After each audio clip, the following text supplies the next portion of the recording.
So Privateer Project, you've been running it for how long now? We just started it for this year. What was it before? It was... Privateer something. I just did the Privateer Award since 2019. Yeah. And on Wyn TV. And it started with just pretty much crowdfunding to get some money to give to the best privateer at every race. And then some sponsors got behind it. Shimano's been behind it for a while. So then we've kind of grown from that and now into like kind of a small team where we have a mechanic and we help one of the best privateer every race. So, yeah. So good. Wow, that's awesome. What was it that drove you to do that? Like back at the start, what was it that made you...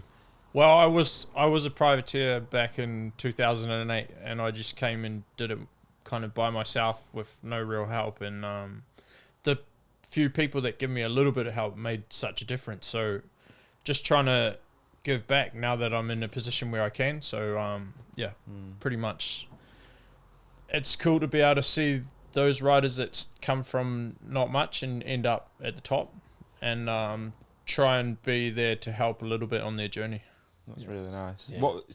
When you were doing it and you were doing the privateer circuit and you were probably struggling to get to race and stuff, what were those like main things that made it easier that someone would step in and help with?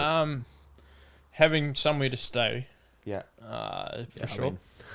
Decent food. I remember I used to make all my lunch at the breakfast at the hotel and then just roll it up in napkins and put it in my hoodie. And I'd just eat all these crappy ham sandwiches from the hotel buffet. Yeah. But and would you have no pit area either? You'd nothing, just be and then there. you just be out in the rain or whatever. Yeah. So it's all quite... I sandwich. Yeah. I came to Europe by myself, so I didn't even have a van or anything, so I just came and had to meet people if I wanted to lift to the race. So it was kind of a good thing because then you meet everyone straight away. You've got no choice. You just have to go up and how you doing? I'm Wyn, blah blah, and then you very quickly know most of the people in the pits. Yeah. Because they offer to help where they can, and then that kind of remembering those people helping me out, kind of now I can help other people out, and I like to help people that are trying to do it for themselves and make it happen, So it's cool. What are some of the... I think it's important probably to go back because some of your privateer stories are amazing, and I think for anyone watching or listening, we've done a few of these episodes together, and there's a load of those stories on there, so feel free to go back. But what are some of the success stories that you've seen coming out of it the last year in particular, that where you're that kid really got the help he needed, sort of thing? Is there anyone that really stands out? In the last year, it's quite recent, but the most successful would be Camille Blanche, just to go from being sleeping in a van at Lenzerheide race to now being world champion and overall winner and dominant, not she's always there now. Yeah. So to do that from nothing is pretty crazy. I think first result, I thought, as you do, you just think, well, this has come almost from nowhere. You think it's a fluke, and then absolutely not. Yeah, so I think she's probably the most impressive one. She won 500 euros of the Privateer Award in 2019. So, wow. Yeah, and that's not that long ago. No, and now she's a dominant force, so it's pretty cool. But there's quite a few that have gone on to teams. I think 80% of them all went on to teams. So, okay, it's cool. I think sometimes it can be hard making the step onto a team because you don't often you go to a team maybe you wouldn't be your first choice. Okay. Because that's the option you have. Yeah, probably the only option. And then maybe there's some things that are not exactly what you choose to ride. So it can be hard as well.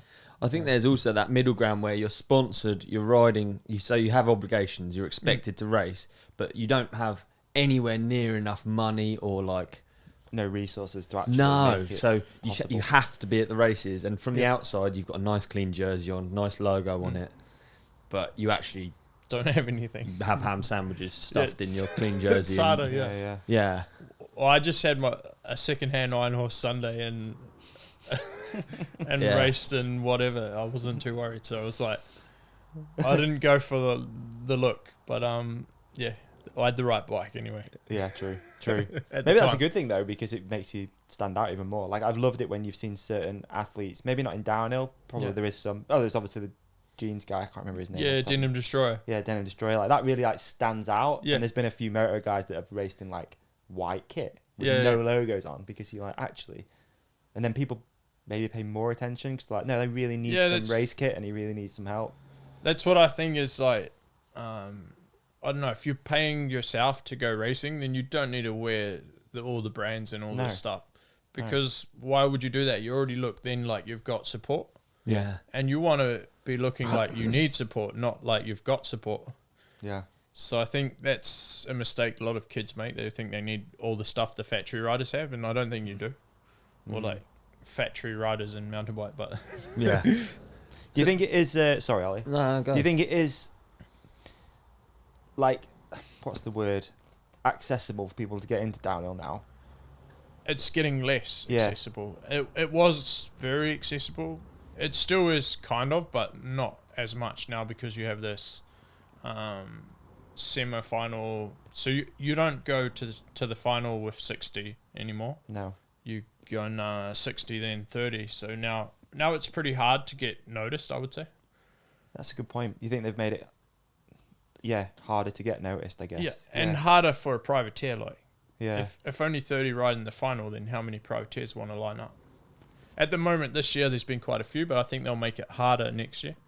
Oh, I really? can see them making it harder because they want to make it more elite. But for me, I'm not sure if that's the best thing, because I think the coolest thing on our sport is that you can be the best rider in your country. You can put your bike in a box and fly to Europe and have a go at racing the World Cup. And if you're good, then someone will help you.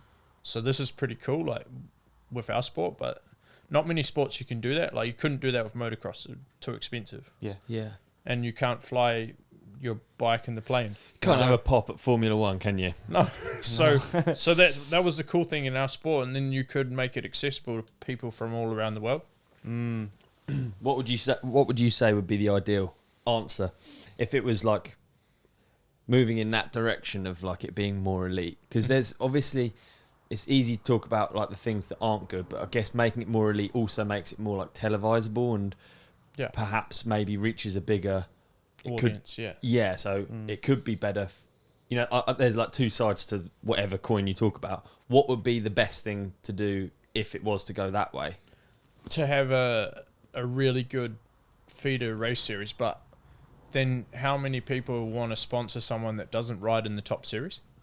Like, do the other brands hang around for someone that only races in the small series?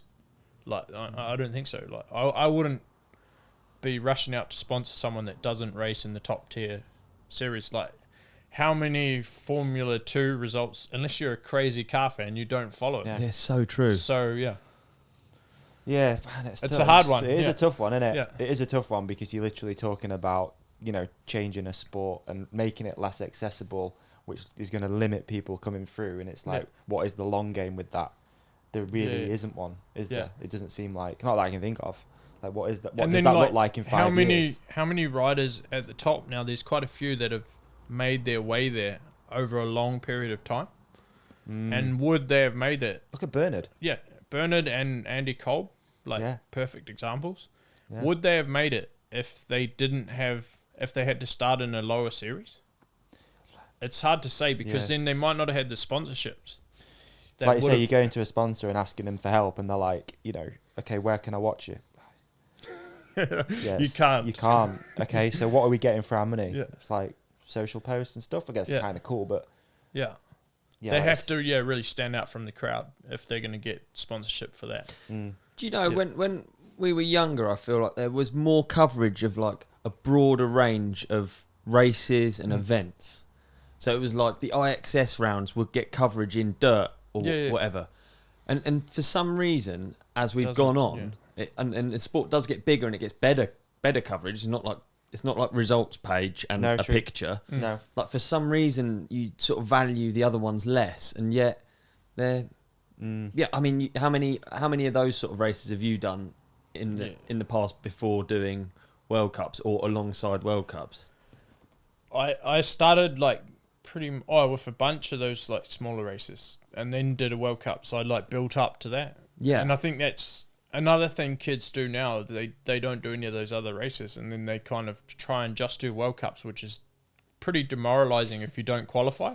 Yeah. Like if you never qualify, well then it's kind of demoralizing. And then even if you look through Bernard's results, it's taken him a long time to move up. He's got quite a few races where he missed qualifying, or he was like he wouldn't have qualified in the 60 to 80 that we miss now.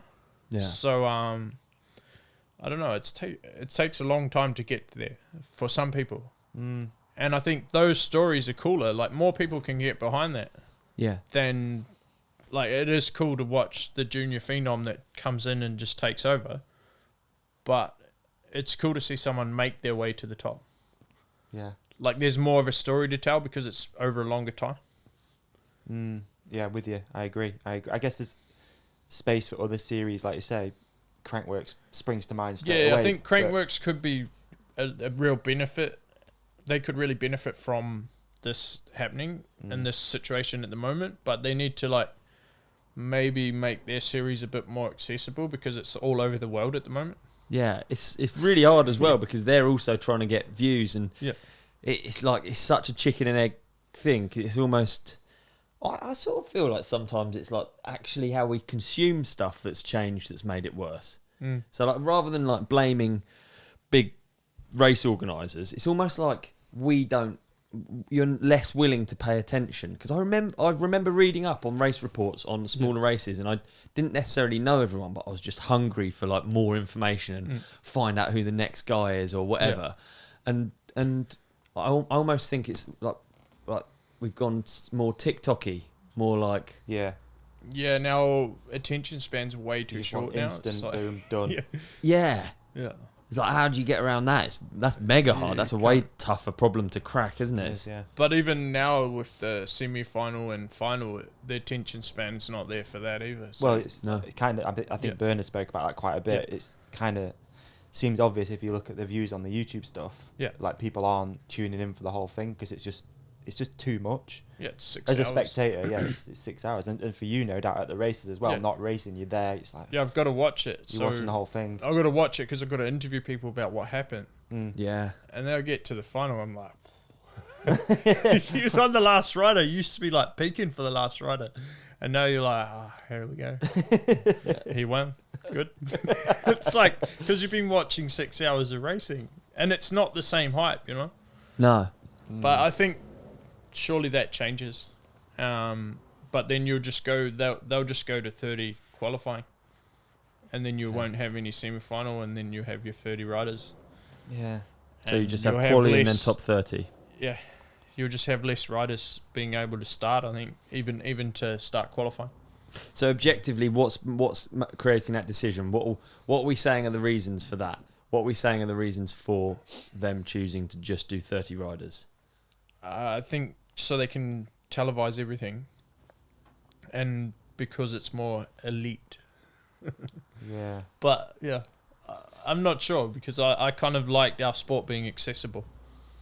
Yeah, I'm with you. Yeah. I'm with you on that for sure. If you were a young rider coming through now, you're hungry for it, you want to race World Cups, what do you think the optimal route is to get there? If you put yourself in your shoes. Depends on the age. Okay. Because I came over and I would have been already out of junior. So I was like 20. So that would have been a problem for me. Right. But Okay. if you're a junior Yeah. and you can get there and do it and do well in junior and then go into elite, then you probably have the best pathway that way because you could get some sponsorship through being a good junior.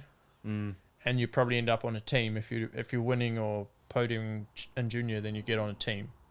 Then you're already in a team for your first elite season. Yeah.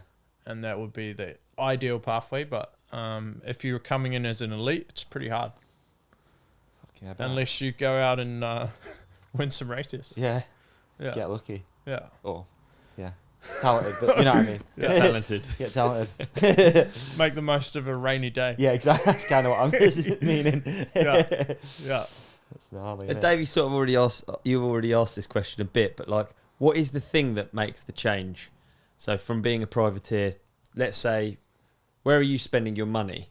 If when you were younger, if someone had given you If you had privateer award? Yeah. You could book a hotel. Is that literally it? That's You could book a hotel. You could have dinner, like a good dinner. I was like doing everything as cheap as possible. yeah. Yeah. I speak to Preston about it quite a bit. Preston Williams. Yeah. And it's just it's so heartbreaking. You just like he's doing good. He's and he's a good rider. Yeah. really amazingly talented rider, and you just how much he struggles to just to make it to the rounds, and has to work in order to pay for them. I mean, I know it's racing and it's fun and stuff, but it's like, yeah, you want to remove those barriers, don't you? Really, for a sport to just really like get like rocket fuel, and for everyone to be. And I think obviously it can't go on forever like that, can it? Like there'll be a point where you go, I can't literally live like this anymore. Yeah. Just spending everything on getting to races where no one's acknowledging. Well, not no one, but like you're not getting that help that you need to go to the next level. You kind of have to set a point where you're like, oh, we'll make a decision here. Yeah. For me, I was like, oh, I've got to try for one season and see what happens, and then go from there.